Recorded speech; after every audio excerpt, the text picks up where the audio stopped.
Yeah, well, I am kind of rare in that I always wanted to be a voice actor. I knew that there were people on microphones in little padded rooms basically talking to themselves and learning all this. And I thought, that's a wonderful job. I want to do that. Since I was very young, when I was 4, I decided I wanted to do this. And so I started just listening to voices and characters and watching a lot of cartoons. It's a lot of study. You have to watch a lot of cartoons to study. And so I just did that. And then when I was 16, I started as a stand-up comic. And then at 17, I got into radio. And that was really important because it allowed me to learn my technique and my craft, being on microphones and all of that stuff. And so it really made a big difference for me. And from that point on, it just kind of went from there, from radio into voice acting. Finally got an agent and started auditioning.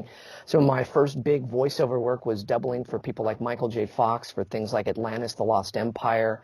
And then the video game Final Fantasy X came out, and I was Tidus in that, the main character. And those were some of my biggest things. And then Obi Wan Kenobi came not too long after that, as well as Ratchet from Ratchet and Clank. And so I've been Obi Wan now for 18 years, which is pretty amazing.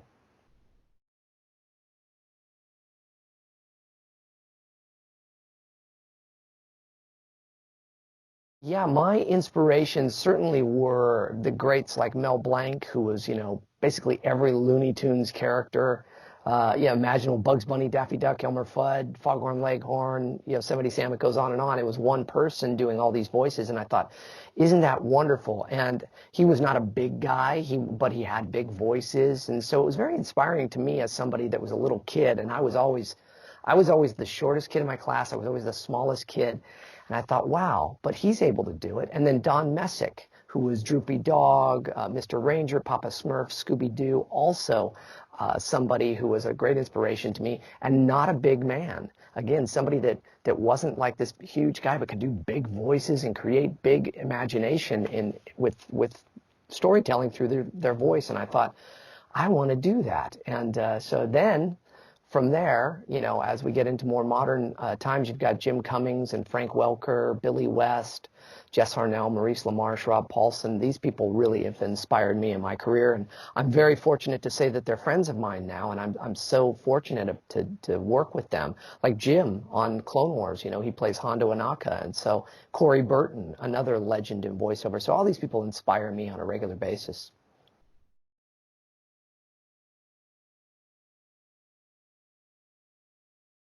My first memories of Star Wars were when I was 7 years old. I'm old enough to have lived through all of Star Wars.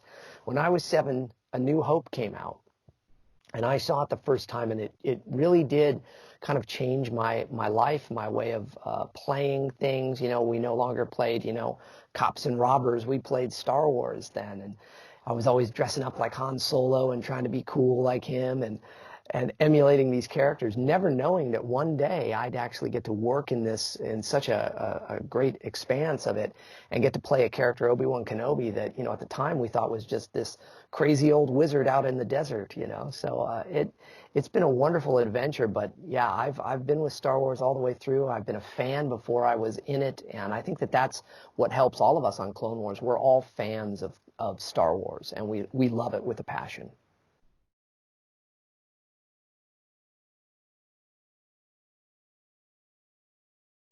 That's a great question of finding the balance between these voices. When I first started, it very much was they wanted me to match Ewan McGregor's voice as much as I could because we were doing the micro series of Clone Wars that Genndy Tartakovsky did for Cartoon Network. They were 3-minute little shorts, and they were wonderful. But they were being made at the same time as the prequels were still being made. Attack of the Clones had just come out, and now Revenge of the Sith was being made still, so I had to match. They wanted it to be seamless, so you weren't really going, wait, that doesn't sound like Obi-Wan, that needs to sound like Ewan McGregor. So I was matching Ewan's voice as much as I could back then. And then when we turned it, when it all got turned into Clone Wars that we all know and love now, Dave Filoni and George Lucas gave all of us as a cast the freedom to take the characters and make them their own. But I really credit Dave Filoni for always in the sessions saying, take it and go where you want to go with it, James. Where do you see Obi-Wan going? And so I always try to, as you say, I try to combine both of them. And so I have a little Ewan McGregor in there, and I want to pay a proper homage to him.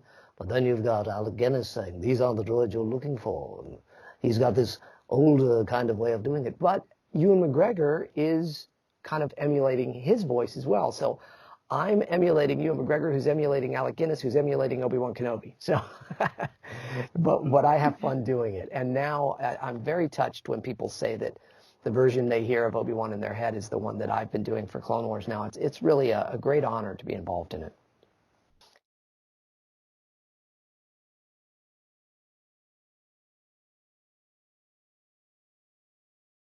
Yeah, so when it first started, I had to audition for the role, and there were so many things I didn't know about because Star Wars is so secretive. You know, you never know what you're going in to do, and I knew I was trying to match Ewan McGregor's voice for Obi Wan Kenobi, but I didn't know what it was for. I didn't know it was for a cartoon or anything. And then by the time we did that, then they accepted me as the voice they wanted to use, and we did the Revenge of the Sith video game. And when we got to that point and I had to do the whole, you were the chosen one, and all those things, that's where they knew, okay, this is the guy that's really, we don't need to audition anymore, and James has got it, and we know he's the voice for it. But it's always fun to look back at all these years of playing Obi-Wan and see the journey that I've had with him. It's really beautiful.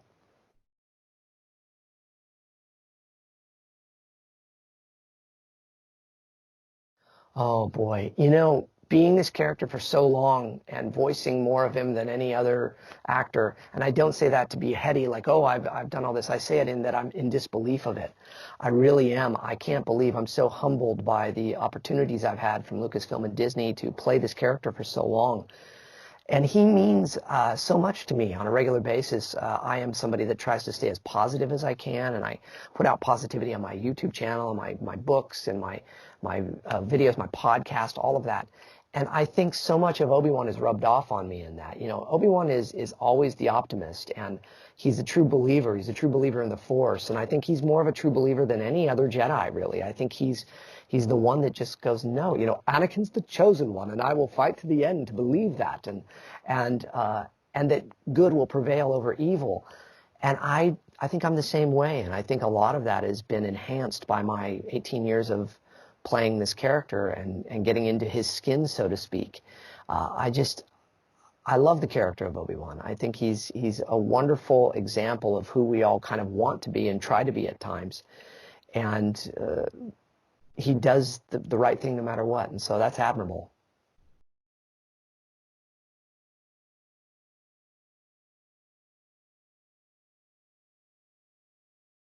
George was so involved with Clone Wars. Obviously, we could not have had Clone Wars without George Lucas.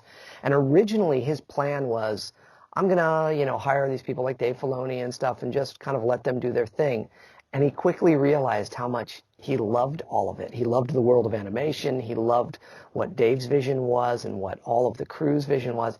And he found himself every day going to all the meetings and then giving his input and then writing ideas for scripts and things. And so George was always involved in every little detail. Dave Filoni and George Lucas meeting daily when we were making the Clone Wars before. And it was so crucial, I think, to the success of the show. I really do. I think it was wonderful that, he's the one that had the idea to bring Darth Maul back. Ahsoka Tano was generally, he said, we're going to have this character. And then Henry Gilroy and Dave Filoni developed the character of Ahsoka, but all these things wouldn't be possible without George. So as far as his involvement in the last season, I know that because for so many years, he and Dave were so close, and Dave is really his Padawan, and now Dave is a Jedi Master.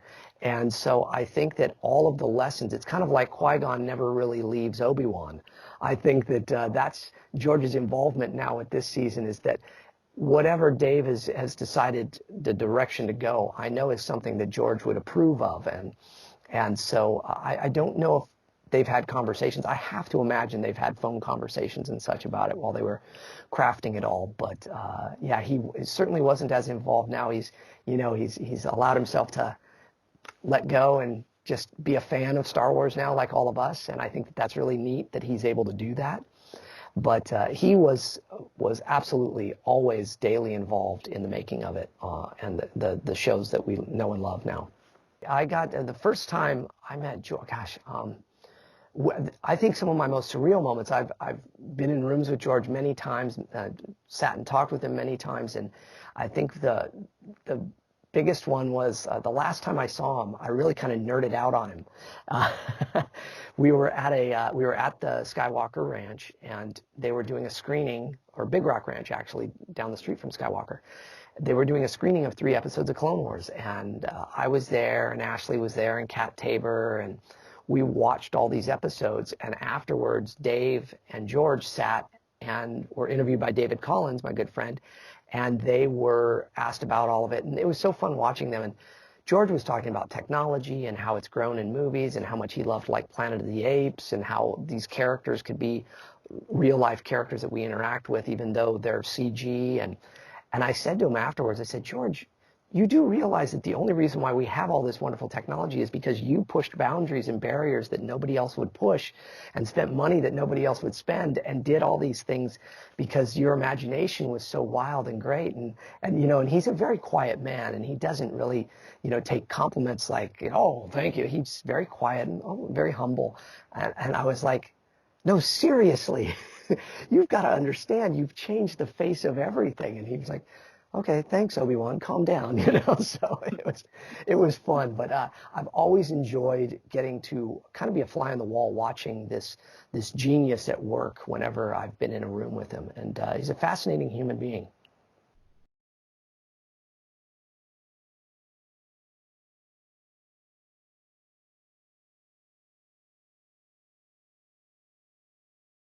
That's a tough question. That is a good question.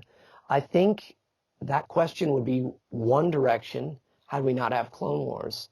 If it was only the prequels and the films, I might have a different answer. But with Clone Wars and knowing all that we've seen of Anakin and Ahsoka and all of that, I think that, you know, Ahsoka is kind of, so for Obi-Wan, he can look at Anakin and see a little of himself younger and maybe and all of that. But Anakin has Ahsoka to look at and go, okay, yes, this is, and also to teach. That's the whole point of the Padawans. And so I think I might try to push more of that. I think Obi-Wan might say, you know, come to your senses, Anakin. What, think of Padme in this. Think of Ahsoka in this. Think of those that you care for, that you want to inspire.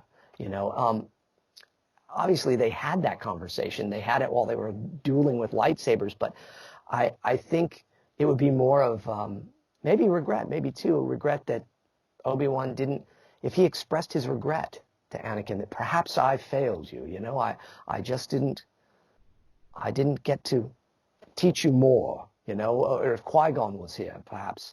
You know, and I know he said that in the films too. I have failed you, Anakin. I have failed you. But yeah, I think it would just probably be more of the same in that, just really trying to have a one-on-one discussion with him because it's breaking his heart. So yeah.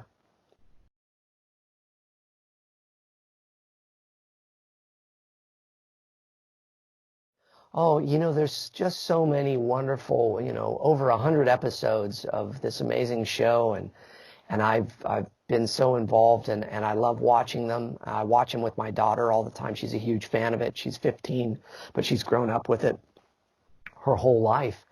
And I love the stories with the Duchess of Teen, the Mandalore, the Duchess of Mandalore arcs, those ones from, was that season 2 or season 3 there, that we first learn about Satine. I think that those are so important to the story of Obi-Wan, but also to the story of Star Wars, in that it does help the storyline with Anakin and Obi-Wan too, because it does say that Obi-Wan's not just some guy sitting in an ivory tower. He actually understands what Anakin's going through with his love for Padme.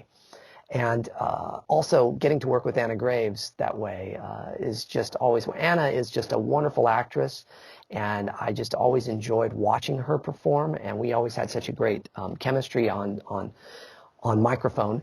And I just love those storylines. I loved how those were all shot and done. And then also the ones later with Maul and Satine. Those are tragic, but, you know, and Anna always goes, really, are those your favorite? I go, well, it's hard because they're beautiful storytelling. They're incredibly sad, but they're beautifully told, yeah.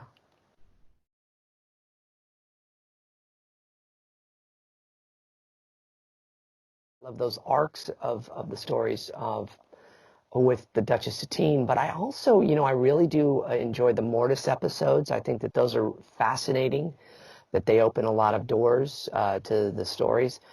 But I like in the Lost missions as well, some stories. It's really hard to choose a favorite for me. It depends on my mood, I suppose, and where I want to go. Because I even love the ones where it's just R2 and 3PO, going on adventures, because it's just true Star Wars.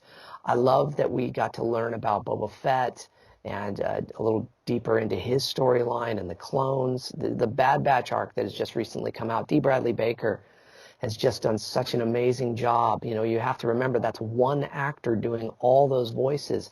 Basically, the first few episodes of this last season of Clone Wars is D. Bradley Baker and Matthew Wood, and of course Tom Kane doing the narrator. But those two actors are doing all the voices, between the droids and then the clones. So I love watching all of that too. It's really it's so hard to choose a favorite.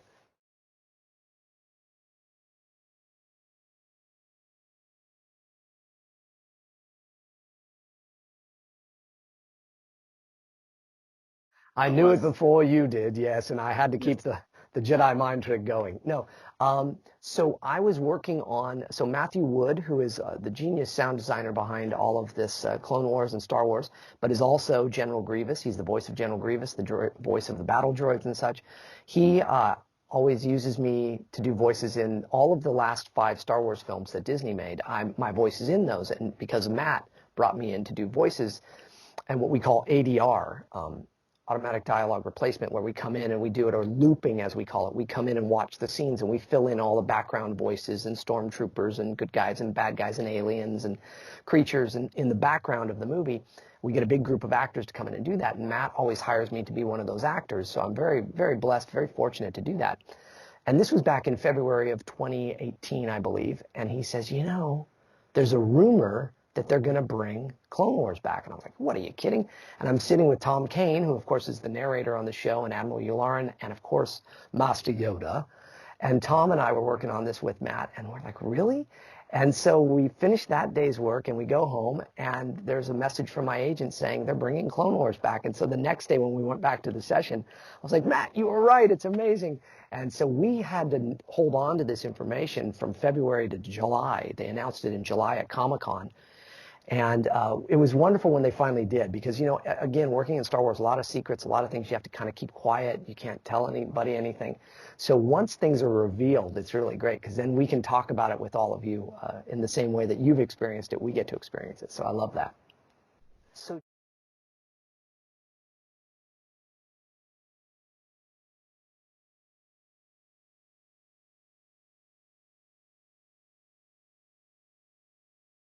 yeah, well, it's kind of like in Rebels when I got to do that hologram message from Obi-Wan, where we didn't see it in the film. We know that he made a message and he leaves and comes out the hallway and he's with Yoda and saying, I made this message. Then we finally got to see it. Being a part of that in Rebels was really special. And it's the same with this. Anything that connects to the prequels, because the prequels really are so important to the storyline of Star Wars. And I think that we've come a long way in Star Wars. A lot of people that are more so in my age that grew up with 4, 5, and 6 were like, oh, the prequels. And now there's this whole new generation that grew up with the prequels as theirs, and they love them, and they should, because they're beautiful films. They're wonderfully made, and they tell a really important part of the story of Star Wars. So being involved in them in any way possible through Clone Wars has always been exciting. We've had many moments throughout Clone Wars where we've touched on parts of what's happened in those stories.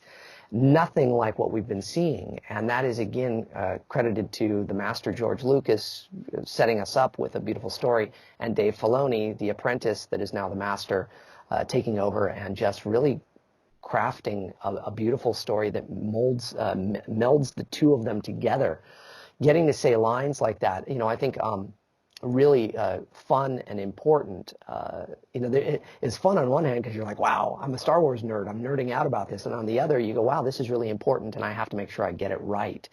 And Dave was, meticulous about that. He wanted to make sure we would go back in and craft things and change it and move it around and try it this way. What if we said it that way? What if you were, a little more this or that? Those interactions with Obi Wan and Ahsoka, I think, are really crucial as well, because Obi-Wan gets to admit that, perhaps the council isn't always exactly right, Ahsoka. Because I will tell you, when we were doing, what was it, in season 5, these storylines with Ahsoka leaving the Order, I kept kind of going, wait a second, why is Obi-Wan going along with the council?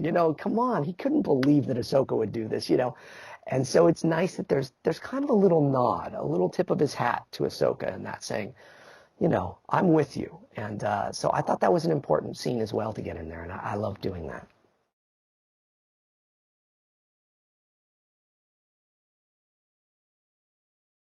Oh, it's hard because I feel like we could do Clone Wars for another 5, 10 years.